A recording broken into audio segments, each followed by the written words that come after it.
Në ditën ndërkombëtare të mamive, vëmendja rikthehet te roli pazëvendësueshëm që ato kanë në kujdesin ndaj nënës dhe foshnjës, që nga shtatzania e deri pas lindjes. Sipas Akibe Muhaxhiri, mamia është një hallk kyçe që lidh mjekun me pacientën gjatë gjithë këtij procesi, duke ofruar kujdes të vazhdueshëm dhe mbështetje profesionale për nënën dhe foshnjën.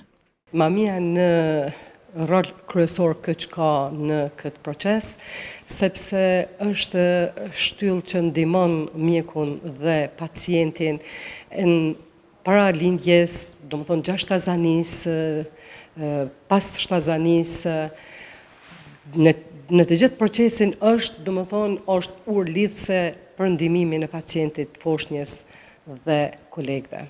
Tutje Mamia Muhaxhiri thekson se roli i mamis nuk kufizohet vetëm në asistimin gjatë lindjes, por përfshin edhe edukimin e grave shtatzëna për ushqim, higjienë dhe rëndësinë e kontrolleve të rregullta, si dhe monitorimin e gjendjes shëndetësore për të identifikuar çdo komplikim të mundshëm.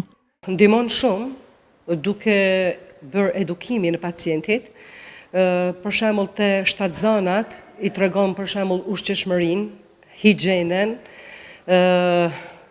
rolin e vizitave rutine të cilat duhet të kryhen gjatë shtazanisë dhe nëse shen ndonjë komplikacion të mundshëm gjatë shtazanisë, do të thotë është ajo e cila mund të tregoj mjekut ose dhe vetë pacientët që diçka nuk është në rregull.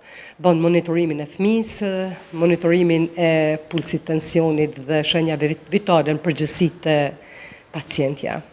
Me një përvojë prej 3 dekadash, Muhaxhiri shtoi se kujdesi i mamive vazhdon edhe pas lindjes, duke këshilluar nënat për mirëqenien e tyre dhe të foshnjës.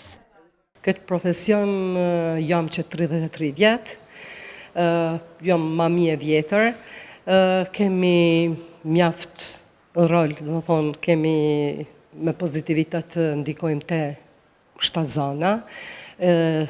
Roli kryesor i saj është se edhe pas lindjes, përpos në lindje, neve e këshillojmë se si duhet të sillet apo si duhet të sillet me vetveten, ushqimin, higjienën dhe të gjitha këto me radhë, po edhe për foshnjën, dhe nëse ka ndonjë sugjerim edhe për parandalimin e sëmundjeve, vaksinimin me rregull të foshnjës apo dhe vetë të nënës.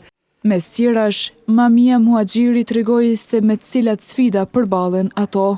Turni i natës, i cili është pagjumësia dhe domethënë është sfidë psiqike dhe fizike te na.